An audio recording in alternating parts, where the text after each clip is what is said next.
Hey there. All right, so today we're going to look at application problems, and this is probably the toughest lesson in the whole course. And it's just because those applications are tricky ones, but they're also kind of the most important because, you know, they're the ones that we're doing all this math for, is to learn how to use it someplace. And so let's look at three different types. I'm going to do some distance problems. The distance problems can be set up differently, so I actually have three different distance problems I'm going to help you with. And then we'll look at doing an interest problem. They're usually all the same. And then do a mean problem. And by a mean, I mean it's not like mean, it's like doing an average. Okay, so let's start with distance problems. The first thing you need to recognize is these are set up differently, and you have to kind of identify what type of distance problem you've got going. So there's the type of problems where you have two different distances and they end up equaling each other. So something like that would be like if you have these two cars and this car got a head start, all right, and then this one started coming and then but it was going faster, and so at some point then boom, they meet up and this one catches up. Okay, so what happens is even though one started earlier, the other one was going faster, and so what you're looking for is this starting point to where they caught up. Well, both vehicles actually went this same distance right here, and so if I could set the distance of my red car equal to the distance of my second car, my blue car, I could set up an equation, just set them equal to each other. Okay, another scenario where they might be equal to each other would be something where maybe you have a situation where the car is going there, but then we'll pretend this is another blue car, it's the same car. It turns around and goes back.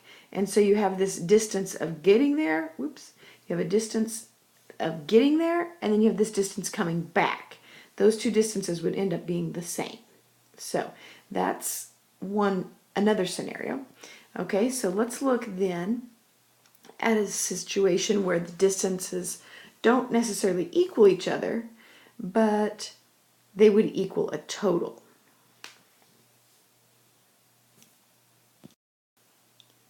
This would be a scenario where there's two vehicles at different towns and they're driving towards each other, but maybe one's going a little bit faster than the other one, and so you're wondering at what point will they meet. Okay, well, what you have is the distance that the blue car went and the distance that the pink car went. You don't know that they necessarily went the same, but you know overall what their total distance was. And so let's read through these and we'll see which scenario is going on, and then we'll set up an equation. Now, like I said, I'm going to do like three distance problems. If distance is not your issue, if you'd rather look at interest problems or mean problems, just fast forward this video to the ones you want. I'm going to start with three distance problems, then I'll do an interest, then I'll do a mean. So this one, I'm going to spend 3 hours training for a race. I train by running full speed the distance of the race and walking back the same distance to cool down. I run at 10 miles per hour and walk at 2 miles per hour. How long will it take to walk back? All right, so this is the thing where you go and then you come back. So when I'm running, we'll call that distance 1. And distance, okay, I guess you need to recognize that distance is always the rate times the time. But then I'm going to turn around and walk back. I'm going to call that distance 2, and it's going to equal the rate times the time. Now the rate and the time in each one of these is actually different. Recognize that. Just like the distances are the different, so are the rates and times. Okay, so let's finish out this running equation. So my distance running would be equal to my rate, which is 10 miles per hour, times my time that I'm running. It tells me that I'm spending a total of 3 hours, but I don't really know the difference, and I imagine I'm going to spend less time running since I'm moving faster, but I don't know how much time. So I'm just going to call that T. And then let's do our equation here on walking. That distance is going to be the rate, which is only 2 miles per hour, times my time. Well, I'm not going to put a T again because T is being used over here on running. So here's the deal though. I could figure out if I spent T hours running, well, to figure out how long I'm walking, I'm just going to subtract that from the 3 hours. So I'm just going to do 3 minus what I spent running should be my time walking. Okay, got my two equations set up. Now remember that this is going to be the scenario where I ran there and then I came back. So those two distances, D1 and D2, should be equal. That's a D2. Should be equal to each other. So what I'm going to do is say, all right, D1 equals D2. So I'm going to take this and plug it in for D1, plug this and put it in for D2. So 10T is equal to, and let me go ahead and distribute there. That's going to end up a 6 minus 2T. And then we're just solving for T. Let's add the 2T to the other side. So 12T equals 6, divide by 12. So T is going to end up equaling 1 over 2 when you reduce it. Okay, this is measured in hours, so that's a half an hour. And then let's be sure we label and make sure we know what we're finding. T represented the time running. So I'm spending a half hour running. So 1/2 hour running. And then to find the time walking, I have to do 3 minus T. So 3 minus a half would get me 2.5 hours walking. And that's actually what they want, so that's what you would submit. Okay, good job. Let's try another. All right, this one here is kind of one of those classic questions that they make fun of math classes for, these types of distance problems. Okay, it says a train, but I have cars, so it's the same idea. Okay, what happens is this train leaves New York at 3 p.m. Okay, so here we are, leaving at 3 p.m. and it's taken off. Now the second train leaves at 7 p.m. So this train has been going a long time, all right? But then this car, or this train, takes off. And it's moving a lot faster. So at some point, it's going to catch up, all right? So if that's the scenario, if they want to know when is it going to catch up, right there. The deal is regardless of when they start or how long they went, the distance that they went, that distance there, and this distance ends up being the same eventually. Okay, so this is one of those set the distances equal to each other. So I'll be setting D1 equals rate times time. I'm going to end up setting it equal to D2, which is a different rate times time. So let's start with the blue car. Don't know their distance, but it's going to equal the rate. I don't even know how fast that one's going. And the time. Now here's the thing, you actually can figure out the time because the blue car left at 3 p.m. and we know it's going to sit there and go, go, go, go, go until the other train catches up to it at 10 p.m. So it traveled from 3 to 10. So that's 7 hours. So we know our time is 7 hours. Okay, the red car, we don't know its exact rate, but we know that it was 72 miles per hour faster than this one. So I'm going to write the rate plus 72. Okay, and then the time, we can figure that out also because the second car or train left at 7 and it traveled until 10. So it was only traveling for 3 hours. Okay, so like we said, we're going to end up setting these distances equal to each other. So I'll set this equal to this. I have R times 7. Actually, you know what? Let's just call that 7R. Is going to end up equaling, and then I'm going to distribute. It's going to be a 3R plus, and 3 times 72 ends up getting us, what is that? 216. All right, solve for R.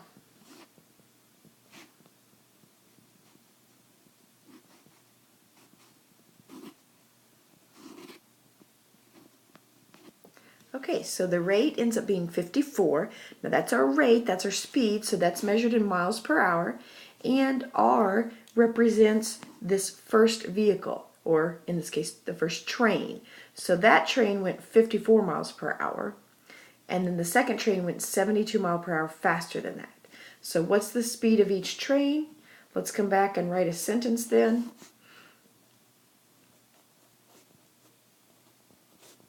The first train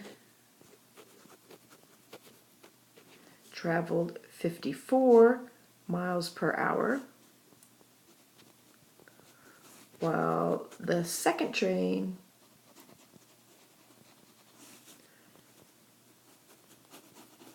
traveled, and it would be the 72 plus the 54, which ends up being 126 miles per hour. All right, let's try one more. Okay, so this one has two planes, and they are 1,995 miles apart, so they're in different cities. They're flying towards each other. Their speeds differ by 65 miles per hour, and it's going to take them 3 hours before they pass each other. All right, so this is the thing where they are flying towards each other. Not necessarily the same speed, definitely not the same speed actually. So one's going to actually go farther than the other. But I know the grand total distance that they travel needs to equal 1995. All right, so let's do the distance of one of the planes is equal to the rate. Don't know how fast it's going, but they're going to fly for 3 hours before they pass. The other equation, the other plane, was flying faster, so it's going to be R plus 65. But it's going to fly for the same amount of time before they pass each other, so it'll be times 3. Okay, so on this one, instead of setting them equal to each other, I'm going to take D1, add it to my D2, and it should equal that grand total of 1,995 miles. So D1 was 3R. D2, going to distribute 3R plus 195. It's going to equal 1995. I'm going to move my 1995 over here with this number and add my 3 R's together. So 6R ends up being 1800. Divide by 6, and R is 300. Okay, R is rate, so it's 300 miles per hour, and R represents this first plane.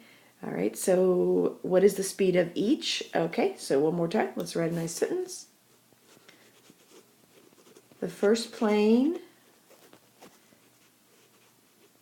traveled 300 miles per hour, and the second traveled, okay, so remember it was R plus 65, so 365 miles per hour. Okay, that's kind of messy, sorry. All right, so that's it on distance problems. Hopefully that will help you with the different types of problems that you come across. Let's look at something different. This is an interest problem, and this is a pretty common type and an important one. I would say you definitely want to know how to do this kind of problem because it comes up a lot. So we have two investments. We have a grand total of $25,500 that we are investing. And we produce an annual income of $1,615. Okay, so that's just what we're gaining off interest on these accounts. But we all know we're not supposed to put all our eggs in one basket, so this is split between two different investments.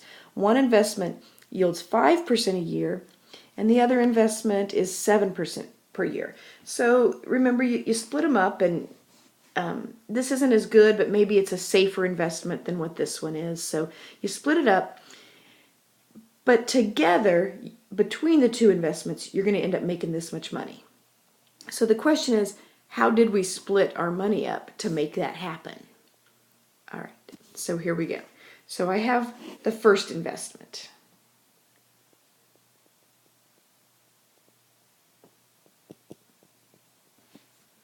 I really don't know how much I put in there. I'm going to call it X. But I can figure out from that on the second investment, it's kind of like if I put $20,000 here, I can just subtract that from the 25,550, and I know that this would be 5,500. Okay, so if I know what I put here, or if I have an expression for it, all I'm going to do is come over here and say, well, I had 25,500, subtract what I put in the first investment, and that's what's left for my second investment. Okay, so now let's set up a scenario. Remember, to find interest, you're just going to take your principal times your rate. So this first investment, I should have labeled it. This was the, when I say the first, I meant the 5%. This one is the 7%. Okay, so then if I take my interest times how much I put in, so in this case 5% times x, remember that you always write percents as a decimal, so it'll be 0.05 times x, that will represent how much interest I gain on that account. But I've got another account, so I'm going to add to that the money I made on my second account, which is going to be 0.07, and take it times how much money I put in. So, okay, so this will represent the interest I make on the first account. This is the interest I made on the second account. Together, that should add up to 1,615. Okay, so now we're just going to do some solving of this equation. Let's go solve for x.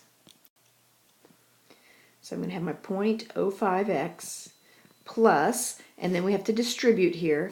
And when you take 0.07 times the 25.5 gets you 1,785 minus 0.07x when you distribute equals 1615. All right, I'm going to subtract 1785 to the other side. And meanwhile, I'm going to go ahead and combine these two like terms.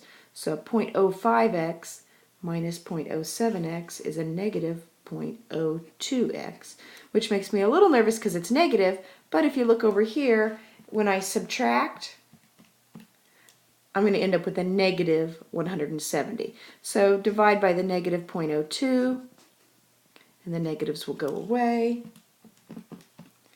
and I end up with x equaling $8,500.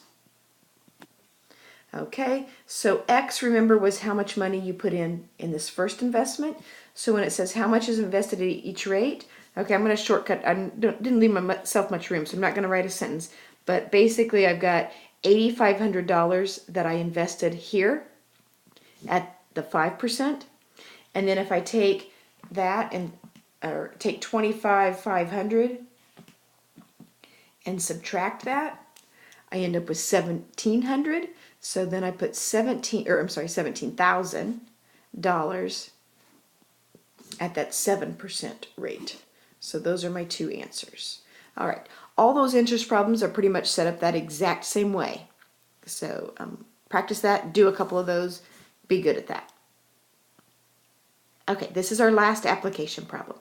It's a mean problem, so you're looking for an average. It says a college student realized that he was spending too much money on video games. So he's going to put himself on a kind of a hole here for a little bit. So for the remaining 5 months of the year, his goal is to spend a mean or an average of $50 a month. So he was spending more than that, I guess, and so he was trying to back off and not spend very much. So it averages to $50 a month. So the question is, how much can he spend in December, considering how much he had already spent the previous months? So if you look, there's 1, 2, 3, 4, and December. There's your 5 months. Okay, so when you find an average, you just add up all the numbers and divide by how many there are. Okay, so let's find an average. Let's add up all the numbers. So he spent 45, plus he spent 20, plus he spent 85, plus he spent 75, plus we also have December to worry about. And we don't know how much he spent in December. That's really kind of the question. So that's going to be the X. How much did he spend in December? All right. That's how many months there are. Divide by how many there are. That's 5. And that gets me my average. Well, I want my average to end up equaling $50. So there's my equation right there. And we just have to solve it to figure out the x. Okay, the first thing that I don't love about this equation is that it's got this fraction in it. So we're taking all of this and we are dividing by 5. So the first thing I want to do is get rid of that fraction. So I'm going to take both sides and multiply by 5.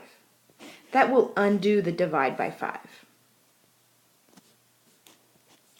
So over here now I'm at $250. Okay, so then basically that $250 is telling you how much you're allowed to spend over the 5 months now. And if you add up all of these numbers that you've spent so far, that adds up to $225 plus what you spend in December. Okay, so last step, just subtract out that $225, and so x is equal to $25. He can spend $25 in December on those video games. Okay, that's all I've got for you. Hope this helps.